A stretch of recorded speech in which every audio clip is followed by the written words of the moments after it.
Good afternoon. Yeah. You're there. Sit. Oh, there's the translator. Yeah. Okay, welcome to our Champions League press conference for our game against Galatasaray tomorrow evening with Erik Hag and Rafael Varane. Please indicate who your question is for. Translation is provided. Let's start with Simon Page. Erik, hi. First of all, how have the team and the group been since Saturday? It seems to be a case of one step forward, two steps back at the moment. Of course, we are disappointed about the result. Then you have to analyze the game and where the problems, and then you have to move forward, but also give solutions for the problems. Clear. In terms of selection for tomorrow, will Antony be in consideration, and will any players be back? Antony will be in consideration, but yesterday was his first time back in team training. We have a final training, and then we make the decision. But he will be in consideration. İlk soru, şimdi grupta bir adım ileri, iki adım geri gibi görünüyor sizin performansınız. Bu konuda ne düşünüyorsunuz? Yani evet, tabii oyunu analiz etmemiz gerekiyor. Daha iyi olmamız gerekiyor, daha iyi oynamamız gerekiyor. İkinci soruda da yine Antony yarın oynayacak mı? Onu tabii bakacağız. Durum gösterecek. Şu anda bizim elimizde bir opsiyon. Erik, you've said in the past that you're not a very patient person. Is it frustrating, annoying that the team don't seem to be able to move forward and do what you want them to do? You struggling to get answers to this at the start of the season? I think I don't agree with that. I think the team is moving forward, but we have to make adjustments as well. When you don't have a fullback on the left side, and you have to change, and we did.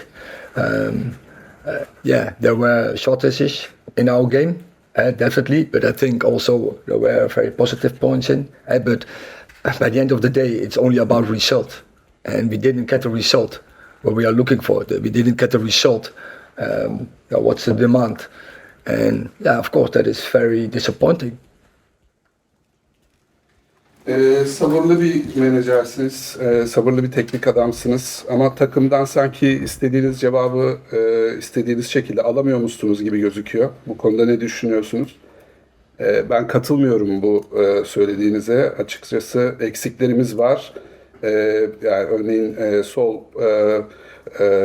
sol kanatta problemlerimiz var, eksiklerimiz var. Halletmeye çalışıyoruz. Elimizden geleni yapıyoruz. Takım hakkında böyle bir cevap alamadığımı düşünmüyorum. Elimizden geleni yapıyoruz. Sorry, you know more than anybody what it takes to win this tournament. You know what it takes to be at the elite level. How far away do you think Manchester United are at the moment from that level? I think that competition it's about details, and you have to be efficient to win that competition. And that moment on the last weeks, I think it's what we can improve. It's to be more efficient in front of the goals. With a very low number of occasions, we concede goals, and we need to create a lot to score. So that's the reality of the top level. You have to be efficient to win big trophies. So I think we have the quality in the squad to play and to win that competition. But we have to improve, and tomorrow it's a great opportunity to get the first points on that competition and to move forward and to improve. Siz üst seviyede nasıl maç kazanılır çok iyi biliyorsunuz. Sizce Manchester United bu seviyede bir takım mı şu anda? Yani farklı durumlarda tabii ki farklı şekilde mücadele etmeniz gerekiyor. Ben takım olarak bizim kaliteli bir takım olduğumuzu düşünüyorum. Kalitemiz var. Fakat Günün sonunda o golleri atmanız gerekiyor bu seviyede oynayabilmek için. Yarın da ilk puanımızı almak için çok iyi bir fırsat. Elimizden geleni yapacağız. Erik, there's been a lot of focus on VAR and refereeing decisions this weekend. You've had some problems with it in the past. Do you think standards need to improve and we need greater transparency in terms of hearing the communication between officials? I'm not so often give comment on refereeing because they do what they have to do, and of course the standards has to be high, and it's a part of the game. So at this season, I think one time I mentioned it, and I'm still behind it because it was really in our disadvantage in that moment. But for the rest, no. Of course, you can expect, we can expect, the teams can expect. The fans can all expect that it has to be a high standard. So it should be because it's Premier League. But I think, and I'm sure, they do what they can. And they are very professional. And so they will give their best. And I trust them. And then in terms of team news, can you give us confirmation that Lisandro will be undergoing the second operation? And is there any people returning back into team training? I can confirm, Antony, Licha, Martínez will have to undergo a surgery. And so the team news is that probably Anthony dos Santos can return.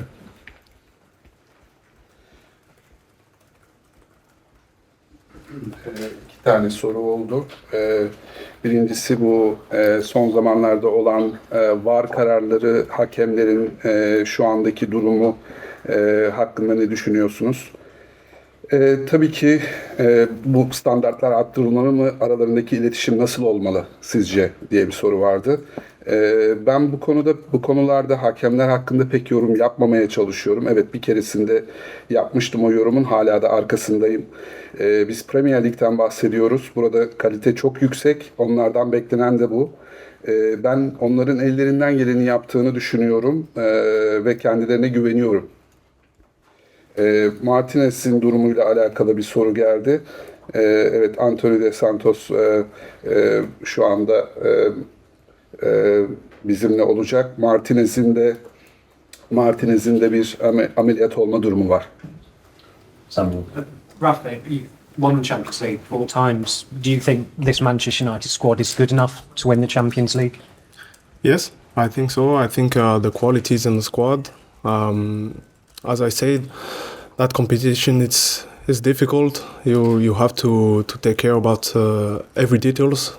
But we have a team with quality, with good mentality, and we have to make some improvements.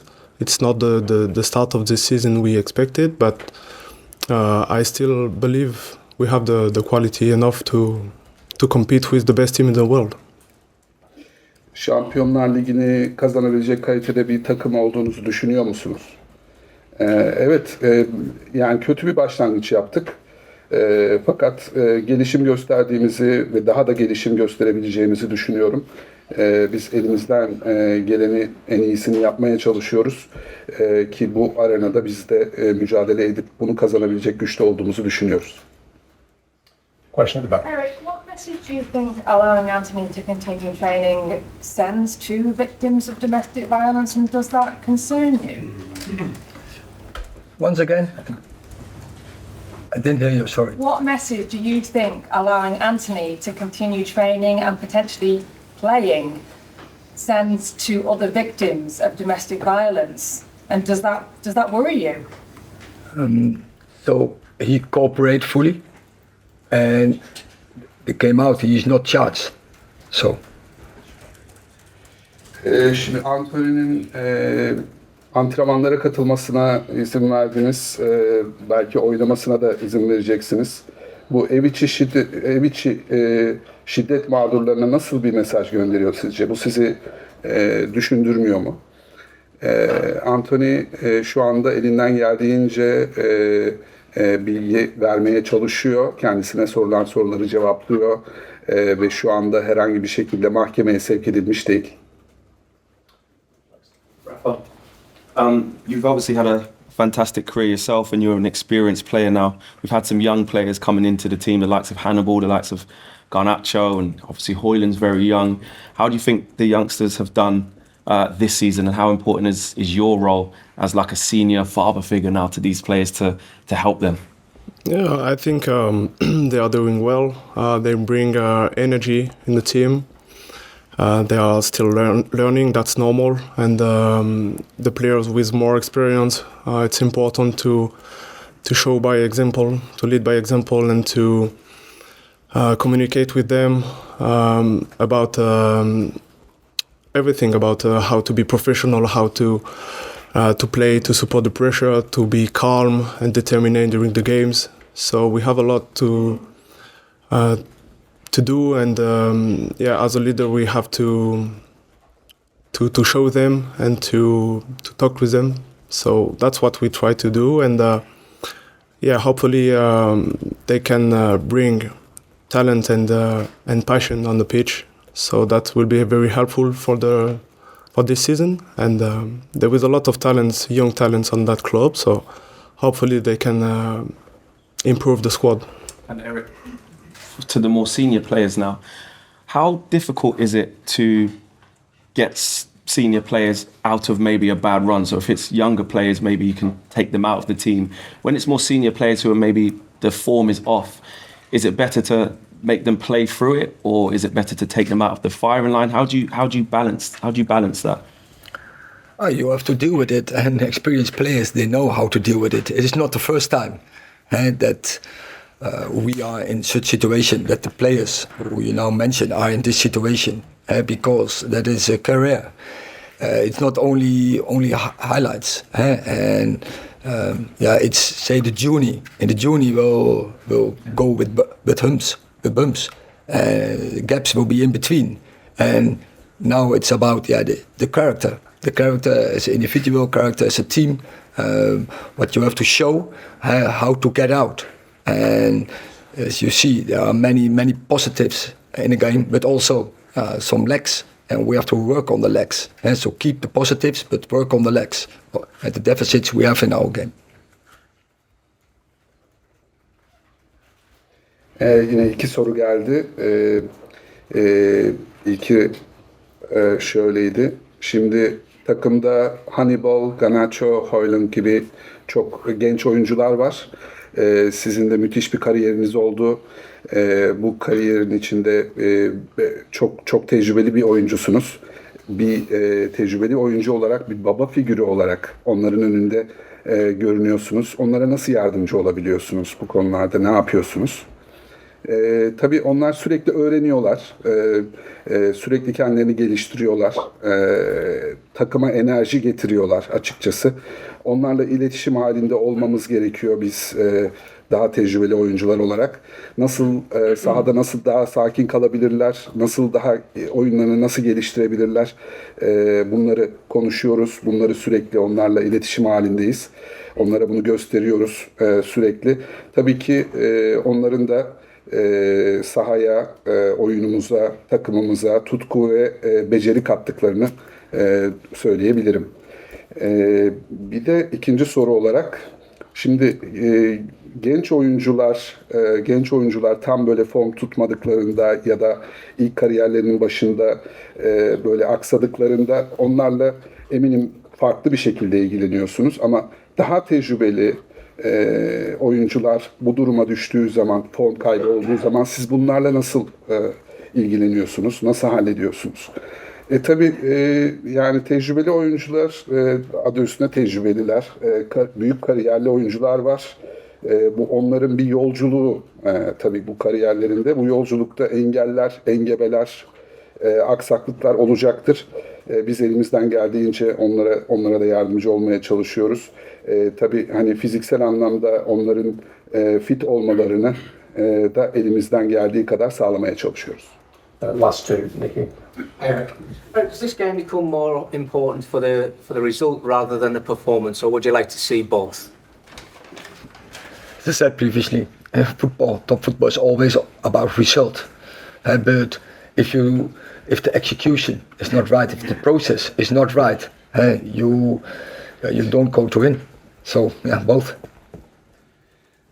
Şimdi tabii ki sonuç ve performans. Yani şimdi yarınki maçta sonuç çok önemli ama aynı zamanda performans da sizin için o kadar önemli olacak mı? Nedir vereceğiniz performansın sizin için önemi? Yani tabii ki futbol sonuç oyunu, tabii ki golleri atıp sonuca ulaşmamız gerekiyor. Fakat bu arada da yine iyi bir performans verip o şekilde almak önemli. Yani ikisi de önemli benim için. Last question at the back. Okay, thank you. Hello, Erik. I'm coming from Turkey, Turkish sports media outlet Sport. And in Turkey, we are actually really curious about the goalkeeper Altay Bayindir because we expected you to play him in the League Cup against Crystal Palace. So do you plan to give him a chance against Galatasaray or anytime soon? You will see. But we chose against Crystal Palace in the League Cup to play Andre because both came new in and both have to adapt to the English standard, and so that's why we prefer Andre to play in that game. It was important for him and to use every game in this moment. But yeah, also we have to progress Altia. That's clear, and he makes a very good impression in training. He's really developing, progressing, so we are very happy with it, and we are convinced we have the two right goalkeepers in our squad to do the job for us. Can I ask one more question, please? Quickly. Okay, all right.